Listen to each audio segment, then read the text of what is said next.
12-year-old Marcus had been waiting outside Rosewood Bakery for 3 hours when the wealthy businessman stepped out of his silver Mercedes.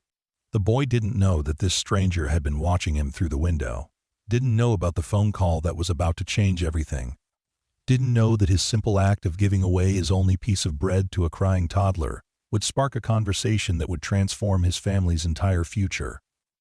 But as the man in the expensive suit approached him with curiosity gleaming in his eyes, one question hung in the evening air. Could genuine kindness from someone who had nothing touch the heart of someone who had everything?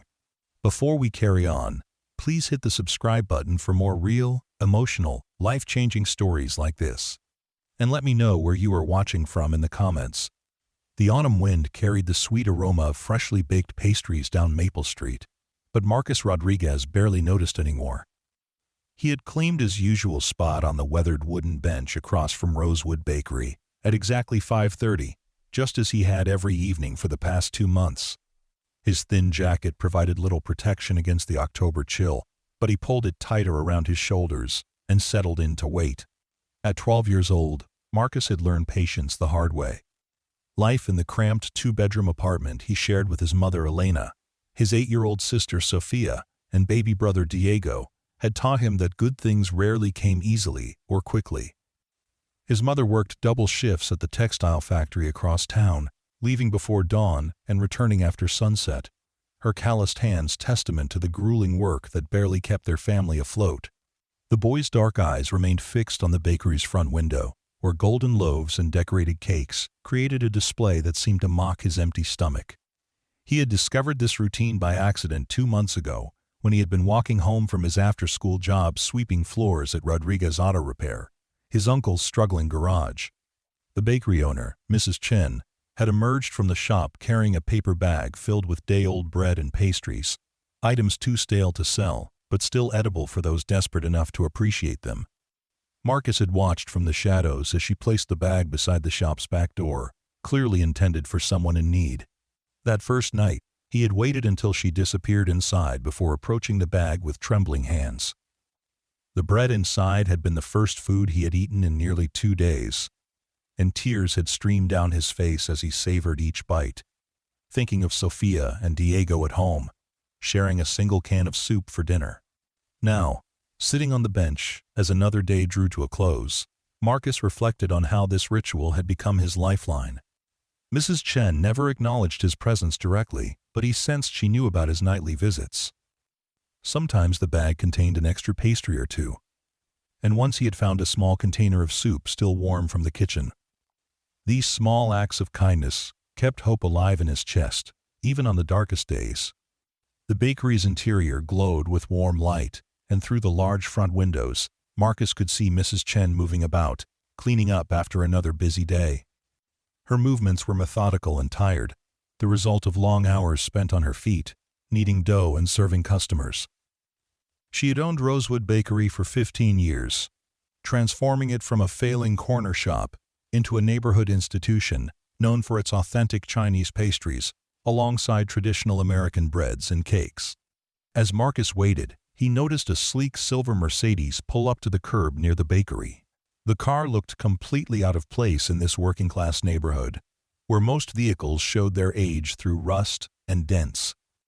A man in an expensive charcoal suit emerged from the driver's seat, his polished leather shoes clicking against the sidewalk as he approached the bakery entrance. Even from across the street, Marcus could tell this man belonged to a different world entirely. The stranger paused at the bakery door, pulling out his phone to check something before entering. Through the window, Marcus watched as Mrs. Chen's face lit up with genuine pleasure upon seeing the man. They embraced warmly, clearly old friends, and began an animated conversation that suggested they had much to catch up on. Marcus shifted on the bench, his stomach rumbling audibly. He had eaten only a small portion of leftover rice for lunch, saving the rest for Sophia and Diego. His mother's paycheck wouldn't arrive for another 3 days, and their food supplies had dwindled to almost nothing. The anticipation of tonight's potential bread made his mouth water, but he forced himself to remain patient. The well-dressed man inside the bakery gestured toward the window while speaking to Mrs. Chen, and Marcus felt a chill of unease when he realized they might be looking in his direction.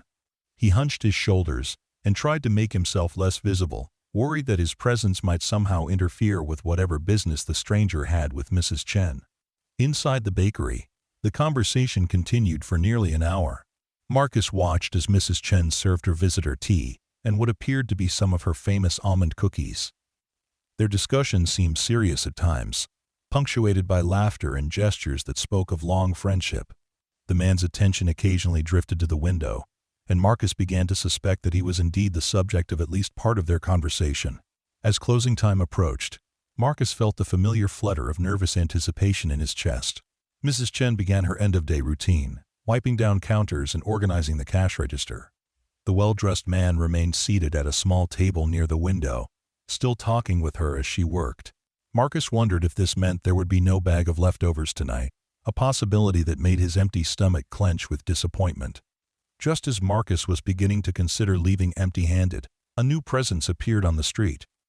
A small figure approached from the direction of the subway station, moving with the unsteady gait of exhaustion. As the person drew closer, Marcus realized it was a woman carrying a toddler, both of them clearly struggling.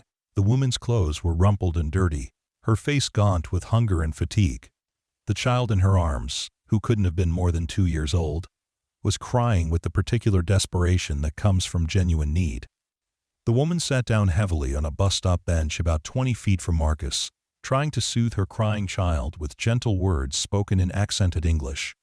Marcus could see that she was young, probably not much older than 20, and her eyes held the same desperate hope that he recognized in his own reflection.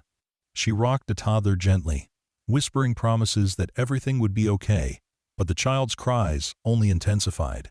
Marcus watched this scene unfold with growing concern. He recognized the signs of extreme poverty, the way the woman's shoulders sagged with defeat, the thinness of both mother and child that spoke to days without adequate food. His own hunger suddenly seemed less important as he witnessed their obvious distress. The bakery door chimed as Mrs. Chen finally emerged for the evening, her usual paper bag in hand. She moved toward the back of the building as she always did, placing the bag in its customary spot before returning to lock up the front entrance. The well-dressed man had followed her outside and now stood near his Mercedes, continuing their conversation in the crisp evening air. Marcus rose from his bench and crossed the street with practiced stealth, his movements careful and quiet. He had learned to make this journey without drawing attention, treating it almost like a sacred ritual. As his hands closed around the paper bag, he felt a familiar surge of gratitude mixed with shame that always accompanied this moment.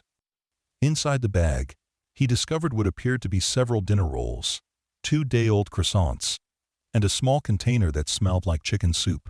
His mouth watered at the prospect of this feast, more food than he had hoped for tonight. But as he turned to leave, the sound of the crying toddler stopped him in his tracks. The child's wails had grown weaker, but more pitiful, the sound of someone whose small body was giving up the fight. The young mother continued her attempts to comfort her baby, but Marcus could see tears streaming down her own face as she struggled with her helplessness. In that moment, looking at the woman and child, who clearly had even less than his own family, Marcus felt something shift inside his chest. Without allowing himself time to reconsider, Marcus approached the bus stop bench. The young woman looked up at him with wary eyes, instinctively protective of her child despite her obvious desperation. Marcus had encountered this look before, the guarded expression of someone who had learned that survival often required distrust of strangers. "Excuse me," Marcus said softly, his voice barely audible above the toddler's crying. "I noticed your little one is upset. Are you both hungry?" The woman's eyes filled with fresh tears, and she nodded without speaking. Her shame was palpable, the humiliation of having to acknowledge her inability to provide for her child written across her young face. Marcus understood this feeling intimately, the way pride could be both a source of strength and a burden when circumstances became desperate. Marcus opened the paper bag and removed one of the dinner rolls. Still soft, despite being day-old, he tore off a small piece and offered it to the woman, who accepted it with trembling hands. As she began to soften the bread with her saliva to make it easier for the toddler to eat, Marcus felt a profound sense of rightness about his decision, despite the fact that it meant less food for his own family. The effect on the child was immediate. The crying subsided as tiny hands grasped for the bread, and soon the toddler was eating with the focused intensity of genuine hunger being satisfied. The young mother whispered, Gracias, repeatedly, her voice thick with emotion and relief. What's your name? Marcus asked gently, settling down on the bench beside them. Isabella, the woman replied, her English heavily accented but clear. This is my daughter, Rosa. We come from Guatemala, looking for work, but… She trailed off, her circumstances self-evident in their appearance and situation. Marcus nodded understanding, having heard similar stories from other families in his neighborhood. The journey north, in search of better opportunities, often led to situations like this, where hope and desperation intersected in the harsh reality of trying to survive in a new country without resources or connections. I'm Marcus, he said, offering another piece of bread to little Rosa, whose dark eyes now regarded him with curiosity rather than distress. Are you staying somewhere nearby? Isabella's expression grew even more troubled. We sleep in the park sometimes, or the subway station when it's cold. Rosa gets sick when we stay outside too much, but the shelters… She shook her head, indicating complications that Marcus could only imagine. As they sat together sharing the bread, Marcus became aware that they were being observed. The well-dressed man from the bakery had concluded his conversation with Mrs. Chen and was now standing near his Mercedes. His attention clearly focused on the scene playing out at the bus stop. Rather than feeling uncomfortable under this scrutiny, Marcus found himself curious about the stranger's interest. The man approached slowly, his expensive shoes clicking against the pavement in a rhythm that seemed to announce his different status. As he drew closer, Marcus could see that he was probably in his early 40s. With graying temples and kind eyes that contrasted with the obvious wealth displayed in his clothing and car. Excuse me? The man said, his voice warm and non-threatening. I couldn't help but notice what just happened here. That was a very generous thing you did, young man. Marcus felt his cheeks flush with embarrassment. He hadn't performed his act of kindness for recognition or praise, and having it witnessed by a stranger felt somehow intrusive. It wasn't anything special, he mumbled, avoiding eye contact. I disagree, the man replied, extending his hand in introduction. My name is Jonathan Pierce. I'm a friend of Mrs. Chen's, and I've been watching you wait outside her bakery for quite some time. Marcus shook the offered hand reluctantly, unsure whether this revelation should worry him. Had he somehow been doing something wrong by accepting Mrs. Chen's leftover food? The thought that he might have caused problems for the kind bakery owner filled him with anxiety. You're not in any trouble, Jonathan continued, seeming to read Marcus's concerns. In fact, I'm impressed by your patience and your kindness. Mrs. Chen has told me about the young man who waits outside her shop, and seeing what you just did, how you shared your food with someone who needed it more, tells me a great deal about your character. Isabella had been following this conversation with growing alarm, clearly worried that the presence of this well-dressed authority figure might somehow complicate her already precarious situation. She began gathering her few belongings, preparing to leave with Rosa, but Jonathan's next word stopped her. Please don't go, he said, addressing Isabella directly. I'd like to help both of you, if you'll let me. The next few minutes passed in a blur of explanation and tentative trust-building. Jonathan explained that he was a successful entrepreneur who had grown up in poverty himself, and that he made it a practice to help families in need when he encountered genuine hardship. He offered to arrange temporary housing for Isabella and Rosa, as well as assistance in finding Isabella work that would allow her to support her daughter. Marcus listened to this conversation with amazement, hardly able to believe what he was witnessing. The idea that a stranger would offer such comprehensive help seemed almost too good to be true. Yet Jonathan's sincerity was evident in his manner and words. Isabella's skepticism gradually gave way to cautious hope as Jonathan provided specific details about the assistance he could offer. And what about you, Marcus? Jonathan asked, turning his attention back to the boy. Mrs. Chen tells me you're here every evening, waiting for leftover food.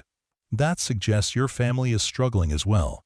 Marcus nodded reluctantly, still uncertain about revealing too much about his family's situation to this stranger, regardless of his apparent generosity. My mom works really hard, he said defensively, but sometimes there isn't enough money for everything we need. I'm sure she does work hard, Jonathan replied, his tone free of judgment. Single parents often have to make impossible choices, and children in those families often have to grow up faster than they should.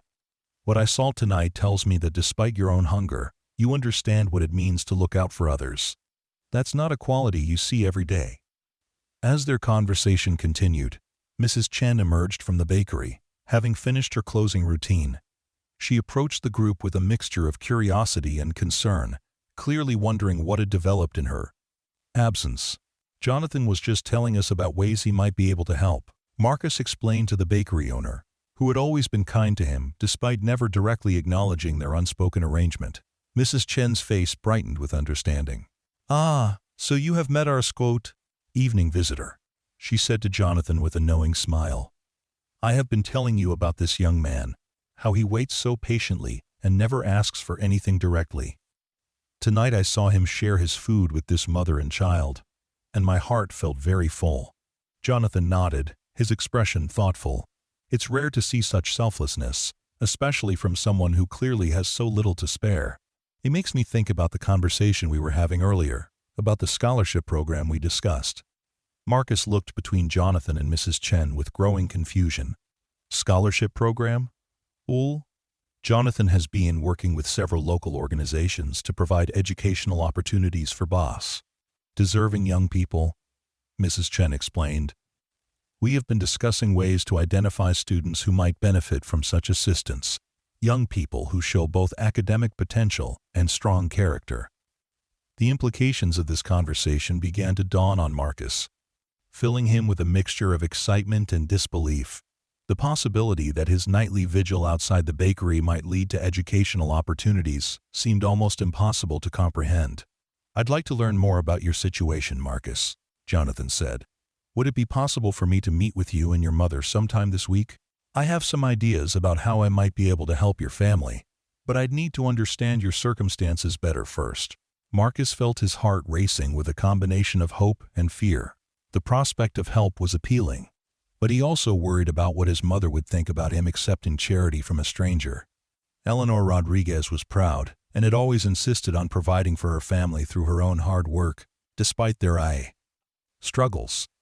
"My mom doesn't get home from work until late," Marcus said hesitantly, "and she doesn't really like talking to people she doesn't know about our private business." "That's understandable," Jonathan replied. "Many parents feel that way, and it's actually a good sign that your mother is protective of your family's privacy. What if I visited during a time that would be convenient for her, perhaps on a weekend when she's not working?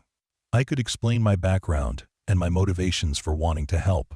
Isabella, who had been listening to this exchange while keeping Rosa entertained with the remaining pieces of bread, spoke up softly. "This man helped my sister's family last year," she said to Marcus. "I remember her telling me about someone who paid for her children to go to school and helped her husband find work. I think it might be the same person." Jonathan smiled at Isabella's recognition. "Your sister Maria works at the downtown community center now, doesn't she? Her husband Carlos is in the construction management program at the community college?" Isabella nodded vigorously, her entire demeanor changing as this connection was established. Yes, that's them. Maria always talks about the angel who changed their lives. She said we should pray for the same kind of miracle." She looked at Jonathan with new understanding. "You are that angel." Marcus felt overwhelmed by this revelation. The idea that Jonathan had a history of helping families, that Isabella's sister had benefited from his generosity, made the current offer seem more real and less like impossible dream. Still, he knew he needed to be careful about making commitments without his mother's knowledge and approval. "I would need to talk to my mom first," Marcus said carefully. "She always says we should be grateful for help but not dependent on it. I don't know how she would feel about accepting assistance from someone we don't know." "That's exactly what I would expect from a mother who has raised a son like you," Jonathan replied warmly. "Your caution and respect for your mother's feelings tell me even more about your character. Here's what I propose. Let me give you my business card with my contact information. You can take it home, discuss it with your mother, and if she's interested in meeting with me, she can call at her convenience." Jonathan reached into his wallet and withdrew an elegant business card, placing it carefully in Marcus's hand. The card identified him as Jonathan Pierce, CEO of Pierce Development Group, with offices in the downtown business district. Marcus had never held such an expensive-looking piece of paper, and he studied it carefully before placing it securely in his jacket pocket. "What kind of help were you thinking about?" Marcus asked, curiosity overcoming his initial caution. "Several things, potentially," Jonathan replied. "Educational support, certainly, including tutoring if needed, and assistance with school supplies, and fees. Depending on your family's situation, there might also be ways to help with housing stability, healthcare needs, or other basic necessities. The goal would be to provide temporary assistance that helps your family achieve long-term stability and independence." The scope of what Jonathan was describing seemed almost too comprehensive to believe. Marcus had become accustomed to thinking in terms of immediate survival. Day-to-day decisions about food and shelter. The idea of planning for long-term educational goals felt like a luxury he had never allowed himself to consider seriously. "I'm in 8th grade," Marcus said quietly. "My grades are pretty good, but I don't know if I'll be able to go to high school next year. My mom might need me to work more hours to help with money." This admission hung in the air between them, highlighting the harsh reality that many families faced when economic pressures forced children to prioritize immediate income over long-term educational opportunities. Jonathan's expression grew more serious as he considered the implications of what Marcus had shared. "Education is an investment in the future," Jonathan said thoughtfully. "It's one of the most effective ways to break cycles of poverty and create opportunities for entire families. What I'd like to explore with your mother is whether we can find ways to provide the financial support your family needs while allowing you to continue your education." As their conversation continued, Rosa had fallen asleep in Isabella's arms, exhausted by her earlier distress and now comforted by a full stomach. Isabella herself looked more hopeful than she had when Marcus first encountered her, the prospect of genuine assistance transforming her entire bearing. "I should get Rosa somewhere warm for the night," Isabella said softly, preparing to rise from the bench. "Actually," Jonathan said, checking his watch, "I think I can arrange something better than the subway station. There's a family shelter about 10 minutes from here that has space available tonight. The director is a friend of mine, and she'll make sure you and Rosa are comfortable and safe." Isabella's eyes filled with tears of gratitude as Jonathan made a quick phone call, arranging transportation to the shelter and ensuring that Isabella and Rosa would be admitted despite the late hour. As they waited for the ride to arrive, Marcus reflected on the extraordinary chain of events that had unfolded over the past hour. His simple decision to share his food with a hungry child had somehow led to this moment, where multiple lives were being changed by unexpected kindness. The lesson wasn't lost on him that generosity often created ripple effects that extended far beyond the initial act, touching lives in ways that couldn't be predicted or planned. When the van arrived to take Isabella and Rosa to the shelter, the young mother embraced Marcus warmly, whispering her thanks for his kindness and promising to pray for his family's well-being. Rosa, now awake but content, waved a tiny hand in goodbye, and Marcus felt a warmth in his chest that had nothing to do with the evening's cool temperature. "That was beautiful to witness," Jonathan said, as they watched the van disappear into the night traffic. "The way you responded to their need, without thinking about what it might cost you personally, that's the kind of character that can't be taught. It has to come from within." Marcus felt embarrassed by the continued praise, still uncertain about how to respond to such focused attention from an adult he barely knew. "Anyone would have done the same thing," he mumbled. "I'm afraid that's not true," Jonathan replied gently. "Most people, even good people, would have walked past or found reasons why they couldn't help. The fact that you shared your only food with strangers, that tells me something important about who you are as a person." As they stood together in the cooling evening air, Marcus found himself studying Jonathan's face, trying to understand what motivated this wealthy stranger to take such interest in the problems of people he didn't know. The question must have been evident in his expression, because Jonathan began to explain without being asked.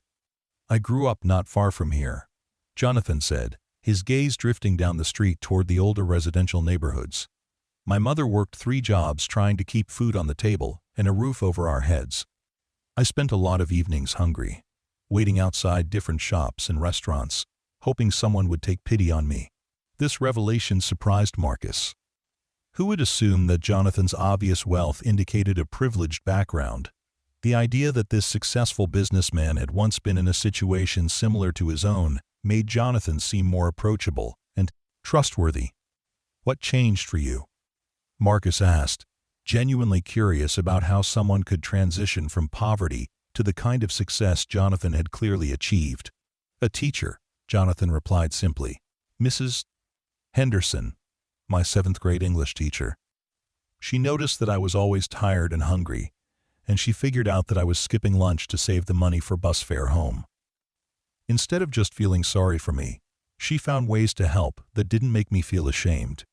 Jonathan paused, lost in the memory of that pivotal relationship. She arranged for me to help in the library during lunch periods, and somehow there was always a sandwich or fruit available for students who were helping with special projects. She tutored me after school, helped me apply for scholarships, and most importantly, she convinced me that my circumstances didn't have to determine my future. Marcus listened intently to this story, recognizing parallels to his own situation while marveling at the transformation that had been possible. The idea that a teacher's intervention could create such dramatic change gave him hope about his own prospects. "Mrs. Henderson passed away several years ago," Jonathan continued. "But before she died, she made me promise to look for opportunities to help other young people the way she had helped me. She said that kindness creates a debt that can only be repaid by passing it forward to others." This explanation resonated deeply with Marcus, providing context for Jonathan's behavior that made it seem less random and more purposeful. The concept of paying forward kindness that had been received from others appealed to Marcus's sense of fairness and reciprocity.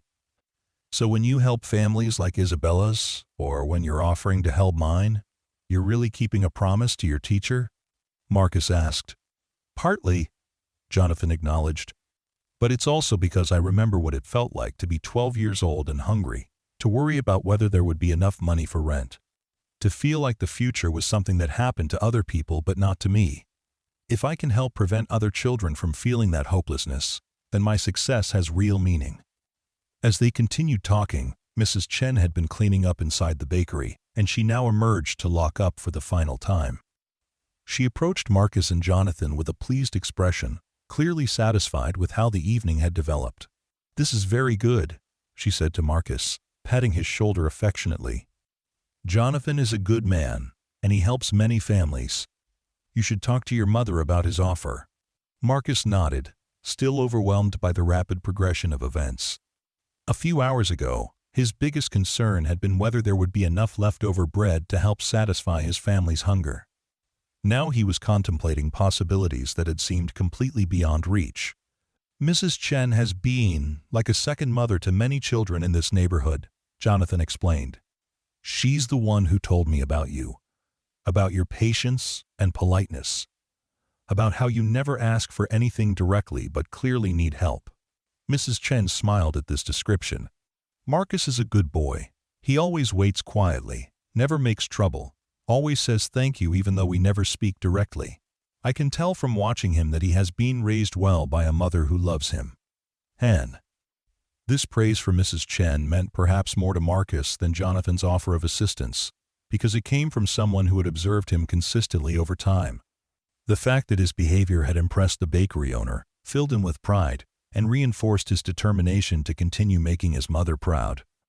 "I should probably head home," Marcus said reluctantly, aware that his absence would be noticed if he stayed out much later. "Sophia and Diego will be wondering where I am." "Of course," Jonathan replied. "Remember, there's no pressure about my offer. Take the business card home, discuss it with your mother, and only call if you both decide you're interested in learning more." As Marcus prepared to leave, Mrs. Chen pressed a small paper bag into his hands. "For your sister and brother," she said softly, and Marcus knew without looking that the bag contained enough food to provide breakfast for Sophia and Diego. The walk home through the familiar streets gave Marcus time to process everything that had happened. The business card in his pocket seemed to pulse with possibility, representing opportunities that had never before seemed attainable. At the same time, He worried about how his mother would react to the idea of accepting help from a stranger, regardless of that stranger's apparent generosity and good intentions. The apartment building where Marcus lived with his family was an aging structure that housed mostly immigrant families and single parents struggling to make ends meet. The hallways smelled of cooking spices and cleaning products, and the sounds of multiple families living in close quarters created a constant background of human activity.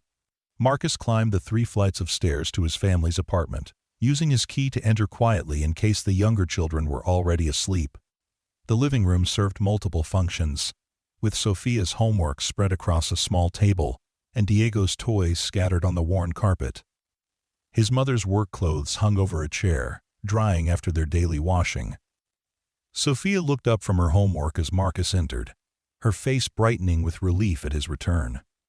At 8 years old, she had already learned to worry when family members were late returning home, a sensitivity that spoke to the underlying insecurity that pervaded their daily life. "Mama's not home yet," Sophia reported, closing her textbook. Diego cried because he was hungry. "But I gave him some of the rice you left, and he's sleeping now." Marcus felt the familiar pang of guilt that came with knowing his younger siblings sometimes went hungry because of his family's financial constraints.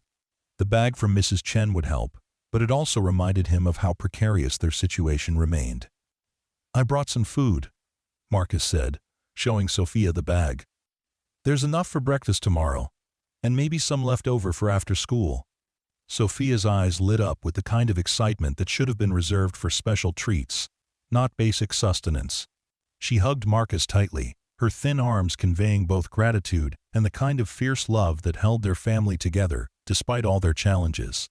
As they prepared the food for the next day, Marcus found himself thinking about how to approach the subject of Jonathan's offer with his mother. Eleanor Rodriguez was proud and fiercely independent, having worked multiple jobs since Marcus's father had left when Diego was just a baby. She'd always insisted that their family would survive through hard work and determination, not through dependence on others. At the same time, Marcus knew his mother wanted better opportunities for her children than she had been able to achieve for herself. She frequently talked about the importance of education, encouraging Marcus to take school seriously even when financial pressures made it difficult to focus on anything beyond immediate survival. When Elena finally arrived home just after 11 o'clock, her exhaustion was evident in every step. Her shift at the textile factory required physical labor that left her hands rough and her back aching, but she always managed a smile for her children and genuine interest in their daily activities. "How was school today, mi amor?" she asked Marcus, settling beside him on the small couch that also served as her bed. "Good, Mama," Marcus replied, then hesitated before continuing. "Something interesting happened tonight. After school, I met someone who might be able to help our family." Elena's expression immediately became cautious, her protective instincts activated by any suggestion of outside intervention in their family's affairs. "What kind of help? From who?" Marcus carefully recounted the events of the evening, starting with his encounter with Isabella and Rosa, and leading up to his conversation with Jonathan. He presented the information as objectively as possible, trying not to let his own excitement influence his mother's reaction. Elena listened without interruption, her expression cycling through surprise, skepticism, and cautious interest. When Marcus finished his account, she was quiet for several minutes, clearly processing the implications of what he had described.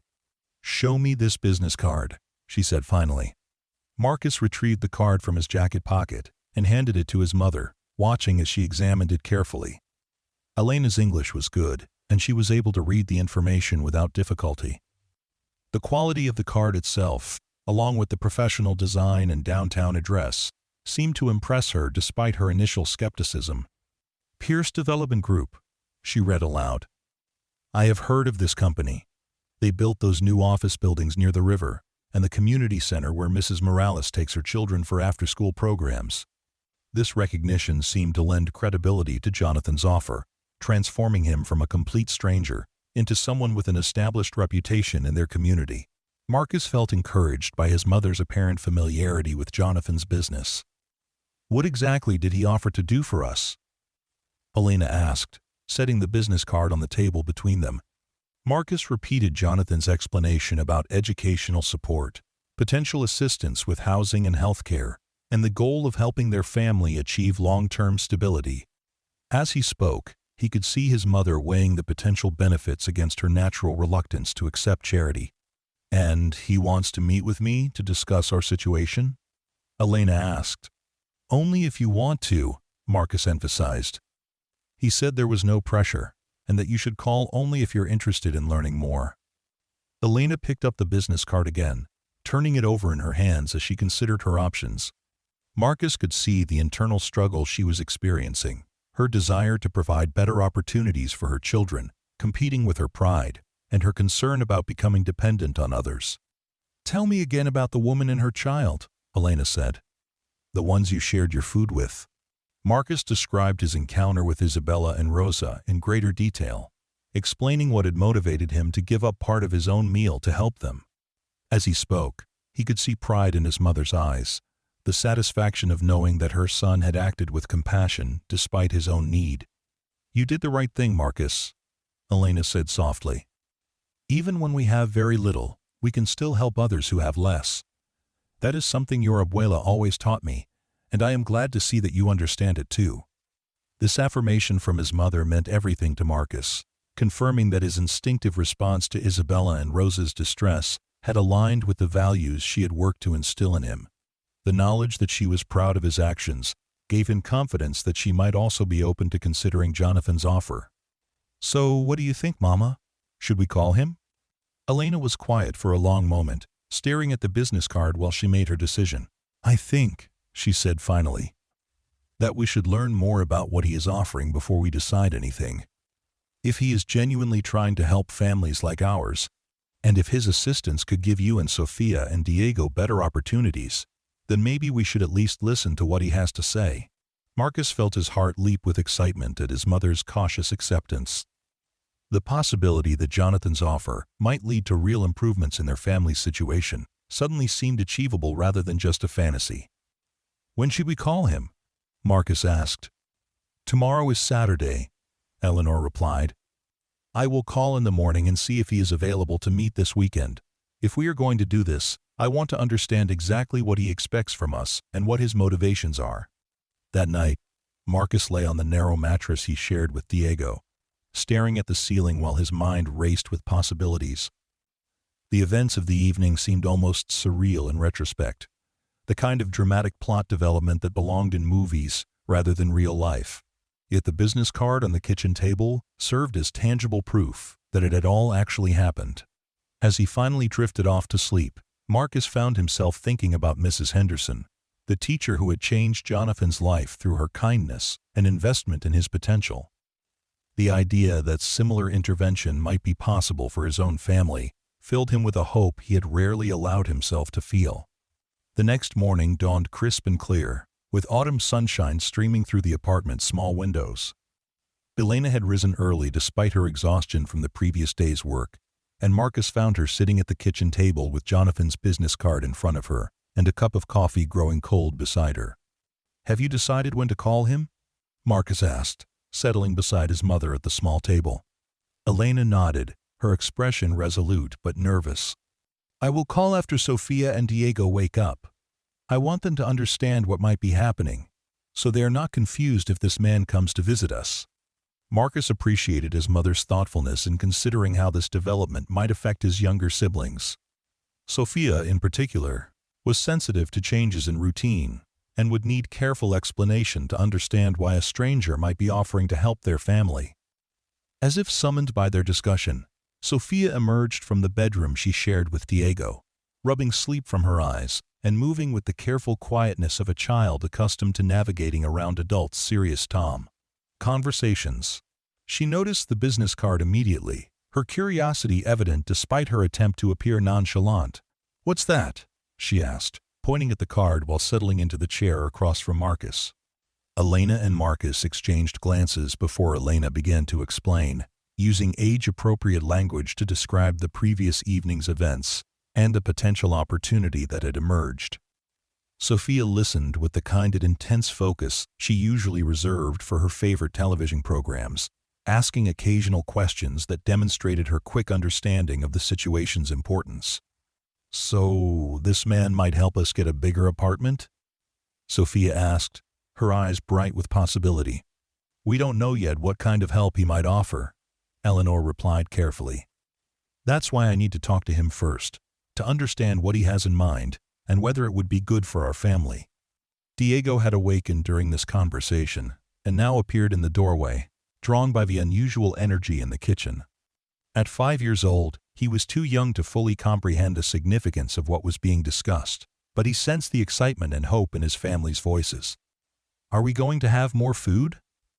Diego asked with the directness that only young children could manage. Marcus felt his heart clench at this question, which revealed just how aware even his youngest brother was of their family's financial struggles. The innocence with which Diego asked about food security highlighted the adult concerns that all 3 children had been forced to carry. Maybe pequeño, Elena said, lifting Diego onto her lap. But first, Mama needs to make an important phone call. Elena's nervousness was palpable as she dialed Jonathan's number, her hand trembling slightly as she held the phone. Marcus could hear his own heartbeat as they waited for someone to answer, the silence stretching until finally Jonathan's voice came through the speaker. Mr. Pierce, this is Eleanor Rodriguez, Marcus's mother.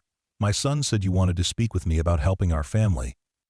Jonathan's response was warm and professional, expressing appreciation for Elena's call and suggesting they meet that afternoon if it was convenient for her. The conversation lasted only a few minutes, but Marcus could see his mother's tension gradually ease as Jonathan's respectful manner and clear explanations addressed her initial concerns. He will come here at 2 o'clock, Elena announced after ending the call. He wants to see where we live and meet all of you children to better understand our situation. The next few hours passed in a flurry of nervous preparation. Elena insisted on cleaning the apartment thoroughly, despite the fact that it was always kept as neat as possible given their limited space and resources. Sophia helped organize Diego's toys and schoolwork, while Marcus found himself repeatedly checking the time and trying to imagine how the meeting would unfold. At exactly 2 o'clock, a gentle knock at the door announced Jonathan's arrival. Marcus opened the door to find the businessman looking slightly different than he had the previous evening, dressed more casually in khakis and a polo shirt that made him seem less intimidating and more approachable. Good afternoon, Marcus, Jonathan said with a warm smile. Is your mother available? Elena appeared behind Marcus, having changed into her best dress despite the fact that it showed signs of age and repeated mending. Her nervousness was evident, but she maintained the dignity and grace that Marcus had always admired in her, extending her hand in greeting and inviting Jonathan into their home. Please, sit down, Elena said, indicating the small couch that dominated their living room. Would you like some coffee or water? Coffee would be wonderful. Thank you, Jonathan replied, settling onto the couch while taking in the apartment's modest furnishings and obvious signs of a family making the best of Verbo. Limited resources. As Elena prepared coffee in the kitchen, Marcus introduced Jonathan to Sophia and Diego, both of whom regarded their visitor with curious but wary expressions. Sophia's natural shyness made her hover near Marcus, while Diego seemed fascinated by Jonathan's expensive watch and polished shoes. You have beautiful children, Jonathan said to Elena when she returned with coffee served in their best cups, which had been wedding gifts from her grandmother years earlier. Thank you, Eleanor replied, settling into the chair across from Jonathan. They are good children, and they work hard in school despite our difficulties. Jonathan nodded appreciatively, then began to explain his background and motivations more thoroughly than he had been able to do during the previous evening's brief encounter. He spoke about his own childhood experiences with poverty, his gratitude for the assistance he had received, and his commitment to helping other families achieve stability and success. I want to be very clear about what I'm offering and what I'm not offering, Jonathan continued. This is not charity in the traditional sense, where you would be passive recipients of assistance. What I'm proposing is more like an investment in your family's future, with the expectation that you will work hard to take advantage of the opportunities provided. Elena leaned forward, clearly interested in this distinction. What kind of opportunities are you talking about specifically? Jonathan reached into a leather portfolio he had brought with him and withdrew several documents. Spreading them on the coffee table between them, educational support for all three children, including tutoring if needed, school supplies, and eventually college preparation for Marcus and Sophia, healthcare coverage to ensure regular checkups and treatment when needed, and housing assistance to help you move to a larger, safer apartment in a better neighborhood. The scope of what Jonathan was describing seemed almost overwhelming to Marcus, who had grown accustomed to thinking about his family's needs in terms of daily survival rather than long-term planning. The idea that someone would invest so comprehensively in their future was both thrilling and slightly terrifying. "What would you expect from us in return?" Elena asked, her practical nature asserting itself. "Commitment to education and personal development," Jonathan replied without hesitation. "Regular progress reports from the children's teachers, participation in tutoring or enrichment programs as needed, and a willingness to work toward independence over time. The goal is not to create dependency, but to provide the foundation you need to build a stable, successful life for your family." Elena studied the documents Jonathan had provided, her expression growing more thoughtful as she absorbed the details of what was being offered. Marcus could see her weighing the potential benefits against her concerns about accepting such significant assistance from someone outside their family. "How do you choose which families to help?" Elena asked. "And how do we know this is legitimate?" These were excellent questions, Marcus realized, the kind of careful inquiries that demonstrated his mother's intelligence and her protective instincts toward her children. Jonathan seemed pleased by Elena's thoroughness rather than offended by her skepticism. "I work with several community organizations and schools to identify families who could benefit from assistance," Jonathan explained. "Teachers, social workers, and community leaders refer families to me, or sometimes I encounter situations like Marcus's that demonstrate both need and character." Jonathan provided references from other families he had helped, including contact information for Isabella's sister Maria, whose success story had been mentioned the previous evening. He also offered to arrange meetings with representatives from the organizations that administered his scholarship and assistance programs. "As for legitimacy," Jonathan continued, "I encourage you to research my company, speak with other families I've helped, and take whatever time you need to feel comfortable with this arrangement. There is absolutely no pressure to make an immediate decision." Sophia, who had been listening quietly throughout this conversation, suddenly spoke up with a question that surprised everyone. "If you help us, will we still be the same family?" The innocence and wisdom of this question struck Marcus deeply. Sophia was expressing a concern that he hadn't been able to articulate. The worry that accepting help might somehow change their family's essential character or the close bonds that had sustained them through difficult times. Jonathan considered Sophia's question seriously before responding. "That's a very thoughtful question, Sophia. The kind of help I'm offering is meant to give your family more opportunities and less stress about basic needs. But it shouldn't change who you are as people or how much you love each other. The most important things about your family, the way you care for each other and support each other, those things should stay exactly the same." This response seemed to satisfy Sophia, who nodded solemnly and moved closer to her mother's chair. Diego, meanwhile, had become fascinated by the documents spread across the coffee table and was trying to sound out words he recognized. "Can you read, Diego?" Jonathan asked with genuine interest. "A little bit," Diego replied proudly. "Marcus teaches me letters after dinner sometimes." Jonathan smiled at this revelation, making a note on one of his documents. "That's wonderful. Having an older brother who cares about your education is a very special gift." As the conversation continued, Marcus found himself increasingly impressed by Jonathan's thorough approach to understanding their family's situation, rather than making assumptions based on their obvious poverty. He asked detailed questions about their goals, their challenges, and their hopes for the future. Elena gradually became more comfortable discussing their circumstances, explaining her work situation, the children's passion, school performance, and the specific obstacles they faced in trying to improve their living conditions. Her natural pride was evident, but she also demonstrated remarkable honesty about their needs and limitations. Marcus mentioned that you might need him to work more hours instead of continuing school, Jonathan said, addressing one of Marcus's greatest fears. "Can you tell me more about that situation?" Elena's expression grew troubled as she explained the financial pressures that made Marcus's potential income increasingly important to their family's survival. The textile factory where she worked offered minimal benefits and no guarantee of consistent hours, making it difficult to plan for expenses beyond basic necessities. "I want Marcus to finish school," Elena said firmly. "Education is the only way for him to have a better life than mine. But sometimes, we have to choose between what we want and what we need to survive." Jonathan nodded understanding, making more notes on his documents. "What if we could eliminate that choice? What if the financial support I'm offering meant that Marcus could focus on school while still knowing that his family's needs were being met?" The possibility Jonathan was describing seemed almost too good to be true.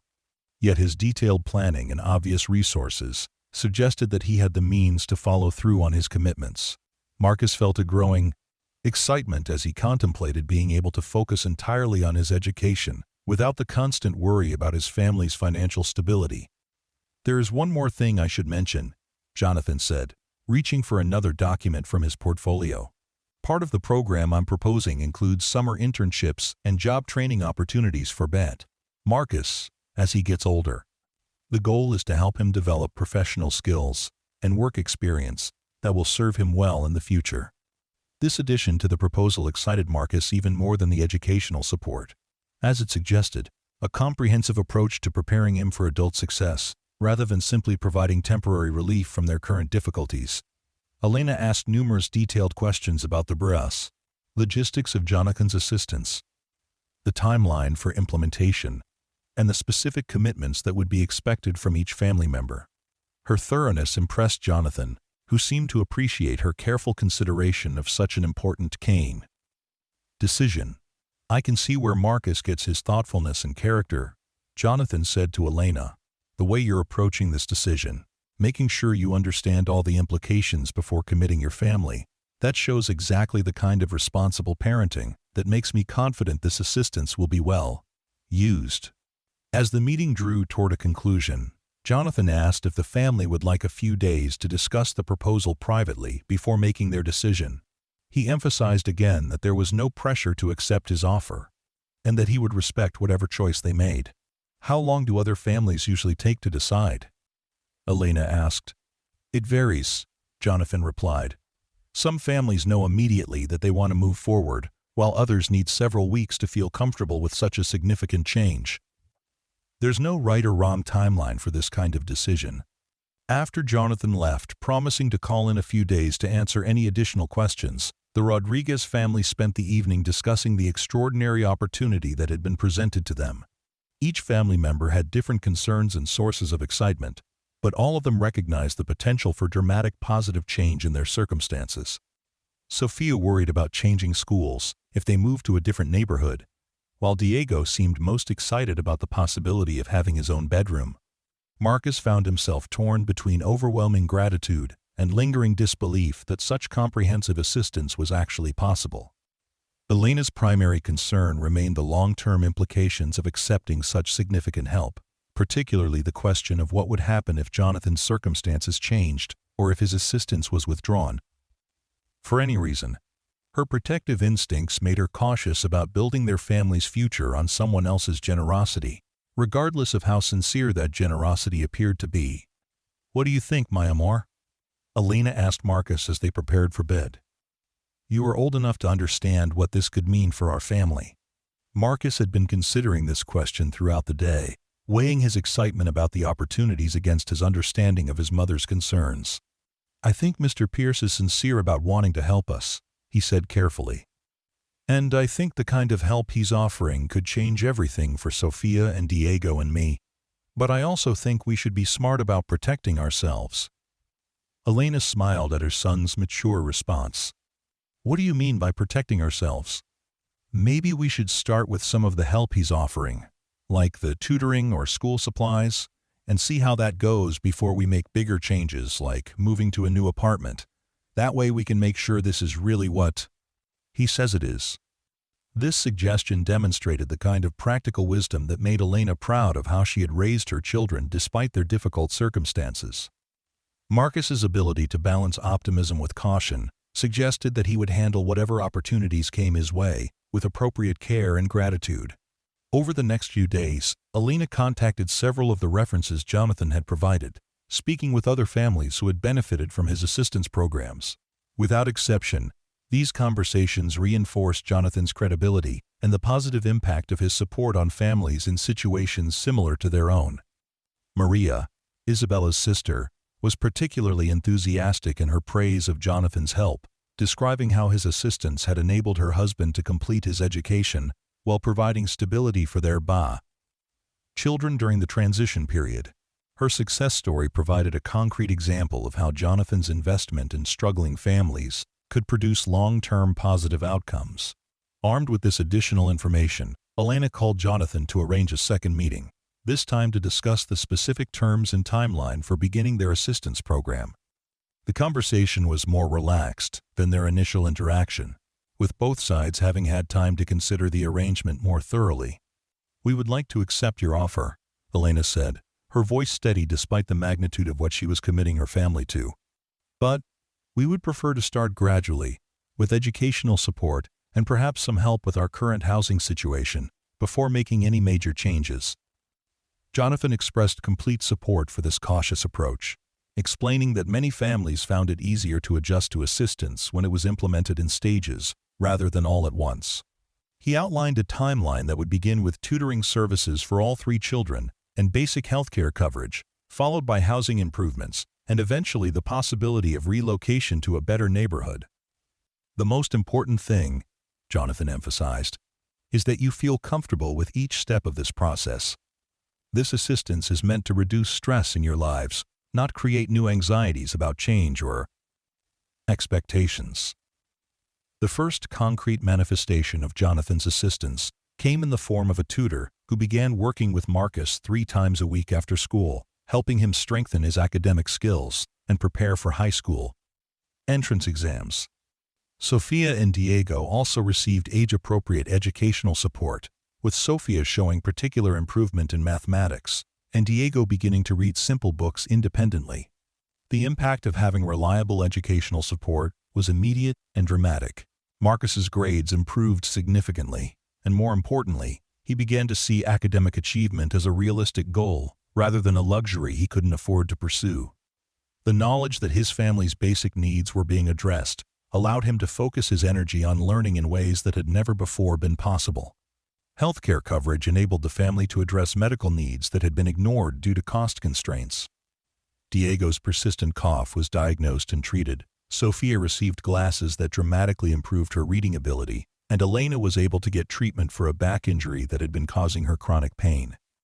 As winter approached, Jonathan arranged for improvements to their current apartment, including better heating, new appliances, and repairs that made their living space more comfortable and functional. These changes represented a significant improvement in their quality of life, while allowing them to remain in their familiar neighborhood and schools. The most significant change, however, was the transformation in the family's overall outlook and sense of possibility. The constant stress of wondering how basic needs would be met had been replaced by a foundation of security that allowed each family member to focus on growth and development rather than mere survival. Marcus continued his evening visits to Mrs. Chen's bakery, not because he needed the leftover food, but because he valued the routine and his relationship with the kind bakery owner. Mrs. Chen was delighted by the positive changes in Marcus's circumstances and took obvious pride in having played a role in connecting him with Jonathan. "You see," Mrs. Chen said to Marcus one evening as he stopped by to visit rather than to wait for food, "good things happen to good people. Your kindness to that mother and child, that opened the door for all the blessings that followed." Marcus nodded, understanding more clearly now how his spontaneous decision to share his food had indeed set in motion the series of events that had transformed his family's circumstances. The lesson about the power of generosity and compassion had been reinforced in the most concrete possible way. As spring arrived, Jonathan suggested that the family was ready to consider relocating to a larger apartment in a neighborhood with better schools and more opportunities for the children. By this time, the Rodriguez family had developed complete trust in Jonathan's judgment and genuine commitment to their well-being. The new apartment was everything they had dreamed of, and more, with 3 bedrooms, a full kitchen, and windows that filled the space with natural light. For the first time in their lives, each child had their home space, and Elena had a bedroom that didn't double as the living room. Marcus's academic performance continued to improve throughout high school, with Jonathan's program providing not only tutoring support, but also access to advanced placement courses, college, preparatory programs, and eventually scholarship opportunities that made higher education financially accessible. Sophia and Diego thrived in their new schools, with Sophia discovering a talent for science and mathematics that led to her participation in academic competitions, while Diego's natural artistic abilities were nurtured through art classes and creative programs that would have been impossible in their previous circumstances. Elena was able to reduce her working hours slightly, allowing her to spend more time with her children and even pursue some continuing education opportunities that improved her job prospects and earning potential. The stability provided by Jonathan's assistance created space for the entire family to grow and develop in ways that had never before been possible. As Marcus prepared to graduate from high school with honors and full scholarship offers from several prestigious universities, he reflected on the journey that had brought his family from desperation to hope. The memory of sitting outside the bakery, waiting for leftover bread, seemed like a lifetime ago, yet the lessons learned during that difficult period remained central to his character. The night before his high school graduation, Marcus visited Mrs. Chen's bakery one final time as a student. The elderly woman embraced him warmly, tears in her eyes as she contemplated how far he had come from the hungry boy who had once waited patiently outside her shop. "I always knew you were special," Mrs. Chen said, pressing a small wrapped package into Marcus's hands. "This is for you to take to college, to remember where you came from and how far you have traveled." Inside the package was a small loaf of bread, perfectly baked and still warm from the oven. Marcus understood the symbolism immediately, the bread representing not just sustenance for the body, but nourishment for the soul and spirit that had carried him through his most difficult times. At his graduation ceremony, Marcus delivered the valedictorian speech to an audience that included his proud family, Jonathan and his wife, Mrs. Chen, and even Isabella and Rosa, who had themselves benefited from Jonathan's continued assistance and had become like extended family to the Rodriguez clan. 5 years ago, Marcus began his speech. "I learned that sharing what little we have with others who have even less is not a burden, but a privilege." That lesson, taught not in a classroom but on a street corner, became the foundation for everything that followed. Marcus went on to describe how a simple act of kindness had opened doors he never could have imagined, leading not just to personal success, but to a deeper understanding of the interconnectedness of human experience and the responsibility that comes with opportunity. "Success is not measured only by what we achieve for ourselves," Marcus continued, "but by what we made possible for others. The education I have received, the opportunities I have been given, these are not just gifts to me, but investments in the future contributions I can make to my community and the world." As Marcus concluded his speech and accepted his diploma, he thought about the young boy who had once sat outside a bakery, hoping for enough food to quiet his hunger.